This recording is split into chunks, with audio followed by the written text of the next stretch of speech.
An award-winning lawyer, from bystander to victim of a crime against humanity, a fight against injustice, to defend people whom the regime doesn't like.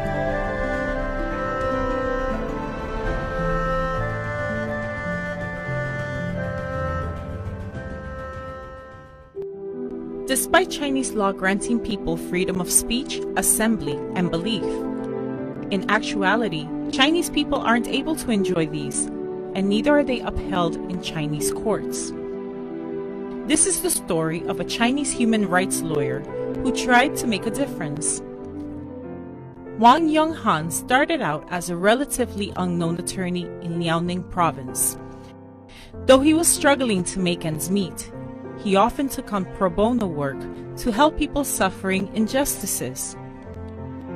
Wang became well known for defending practitioners of Falun Gong. Falun Gong is a meditation practice, the most popular of China's traditional energy-based spiritual practices.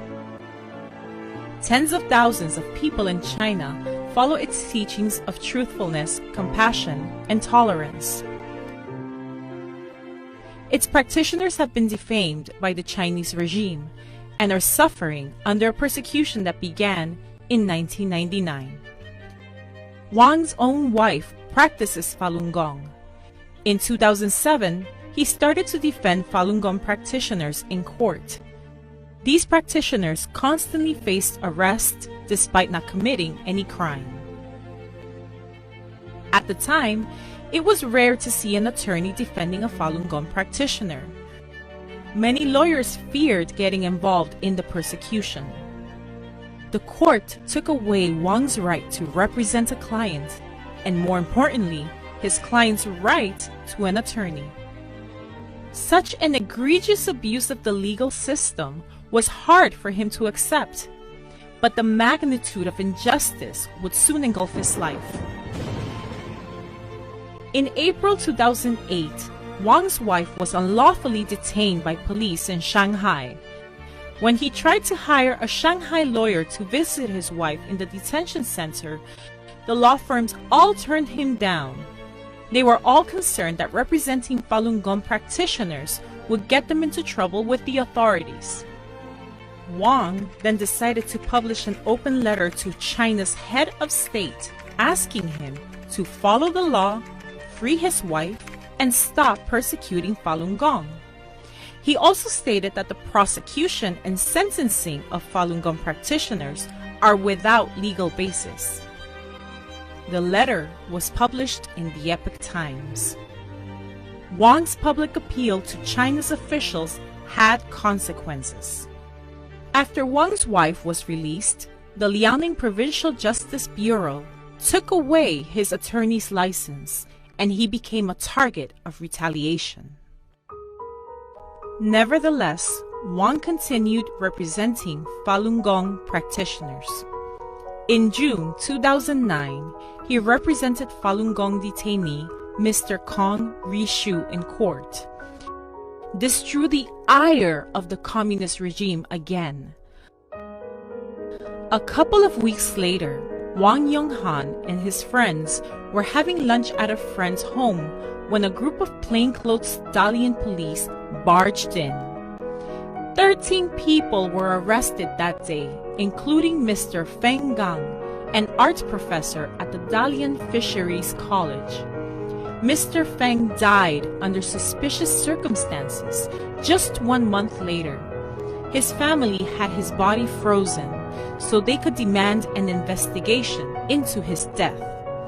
At the police station, Wang was badly tortured, leaving him with an ankle fracture that was not promptly treated, leading to a severe infection and worsening the dislocation. In late November, the Shaheku District Court in Dalian City sentenced Wang to 7 years in prison for defending Falun Gong practitioners and for so-called damaging the implementation of the law. This was the longest known prison term given to a human rights lawyer who had defended Falun Gong practitioners. Wang went on a hunger strike to protest the illegal sentence. The detention center force-fed him and handcuffed him with his arms behind his back for over 30 hours. In April 2010, Wang was taken to a Shenyang No. 1 prison in Liaoning province. In less than 2 weeks, several inmates beat him viciously twice at the orders of prison authorities. Prison personnel will often use inmates to abuse Falun Gong practitioners. It was summer, but he was not allowed to take a shower, wash clothes, wash his face, hands, feet, or use toilet paper. He was forced to sit on a wooden stool from 6 a.m. until 10 p.m. every day and was not allowed to go to the bathroom at night.